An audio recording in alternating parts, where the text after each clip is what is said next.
UP में composite दुकानें खोलने के लिए योगी सरकार ने आबकारी नीति 2025-26 को लागू कर दिया है। शराब विक्रेता वेलफेयर एसोसिएशन ने भी इस आबकारी नीति 2025-26 में कई सवाल उठाए हैं। ग्राहकों को गर्मी में ठंडी बियर के लिए भटकना पड़ सकता है और परेशान होना पड़ सकता है। लगभग 60,000 करोड़ रुपए का एकत्रित करने का लक्ष्य उत्तर प्रदेश सरकार ने अनुमोदित लक्ष्य रखा है।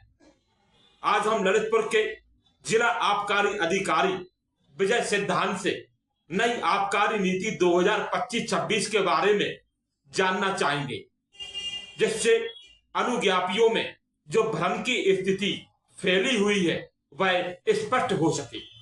सत्ता सरकार आबकारी अधिकारी से यह भी प्रश्न पूछेगी कि बीमा पॉलिसी में भी क्या बदलाव किया गया है। इसके अलावा प्रदेश में 29,000 दुकानें हैं और बियर की 5,900। गोदाम भी अगर कोई अनुज्ञापी लेता है तो उसकी भी फीस बढ़ा दी गई है। अगर अनुज्ञापी कंपोजिट दुकान खोलने के लिए सोचेगा तो उसको अपनी जेब भी ढीली करनी पड़ सकती है। सबसे महत्वपूर्ण बिंदु आबकारी नीति 2025-26 में यह है कि जो ग्राहक जो शराब के शौकीन दुकानों पर शराब पीने के लिए व्याकुल रहते हैं वह आसानी से दुकानों में शराब नहीं पी पाएंगे। इसके लिए अनुज्ञापी को अलग से कैंटीन भी खोलनी पड़ेगी मॉडल शॉप के अनुसार। आबकारी नीति 2025-26 पर कई सवाल खड़े हो रहे हैं। कंपोजिट दुकानें कौन लेगा, कैसे लेगा, छोटे दुकानदारों का क्या होगा। छोटे दुकानदारों की तो एक प्रकार से नींद ही उड़ गई है कंपोजिट दुकानों की आबकारी नीति की परिभाषा सुनकर। आज आबकारी अधिकारी विजय सिद्धांत से हम जानेंगे कि क्या आबकारी नीति 2025-26 में स्पष्ट नियमावली है, इसके बारे में वह बताएं। देखते हैं विजय सिद्धांत आबकारी अधिकारी ललितपुर को। नई आबकारी नीति 2025-26 को लेकर जहां अनुज्ञापी असमंजस में है कि उनको कंपोजिट दुकानों में क्या लाभ मिलेगा, फीस बढ़ेगी कि कम होगी, बियर को लेकर भी अनुज्ञापी काफी असमंजस में है। यहाँ सर्कल की इंस्पेक्टर महोदया बैठी हुई है, ग्रामीण क्षेत्र के मेहरौनी के भी बैठे हुए हैं, पाली के भी इंस्पेक्टर बैठे हुए हैं और ये तालबेट के। हम डीओ से जरूर पूछेंगे क्योंकि ये लोग किसी भी प्रकार का वर्जन देने के लिए मना करते हैं, लेकिन अधिकृत डीओ हैं।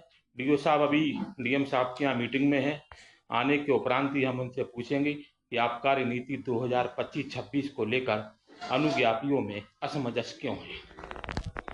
सर, आबकारी नीति 2025-26 को कैबिनेट ने मंजूरी दे दी है।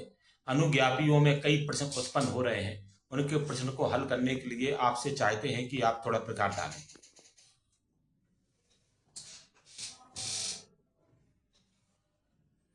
आबकारी नीति 2025 को लेकर जो अनुज्ञापियों में तमाम प्रश्न उथल पुथल कर रहे हैं उनके मन में। आबकारी नीति 2025-26 में कुछ मेजर चेंज किए गए हैं। अब इसमें अंग्रेजी और बियर की कंपोजिट दुकान मिलेगी और देसी की दुकान जो है वो भी लॉटरी से ही दी जाएगी। ये जो फार्म प्रक्रिया है उसमें ये सुनने में आ रहा है कि इस नीति के तहत फार्म फीस बढ़ी है, क्या ये सही है? फार्म फीस बढ़ाई नहीं गई है, कंपोजिट होने के कारण उसकी फीस कुछ बढ़ी है, बाकी सब फीस ऐसे ही है। प्रदेश में बहुत सी बियर की दुकानें भी बंद होने वाली हैं, ऐसा सुनने में आ रहा है। बियर की दुकानों को अंग्रेजी के साथ कंपोजिट कर दिया गया है। अब खाली बियर की दुकान किसी को नहीं दी जाएगी। पूरे प्रदेश में क्या व्यक्ति 2 ही फार्म खरीद सकता है या 2 दुकानें आवंटित? प्रदेश में जो है केवल उसे 2 दुकान ही आवंटित हो सकती है। हम चाहते हैं कि इस नीति के तहत आप विस्तार से बताएं 1 मिनट में। आबकारी नीति जो 2025-26 है वो काफ़ी समय के बाद लॉटरी प्रक्रिया से दुकानें हमारे व्यवस्थित की जा रही हैं, जिसमें बहुत से लोगों को, बहुत से नए लोगों को चांस मिलेगा कि वो उसमें अपनी भागीदारी को सुनिश्चित कर सकें।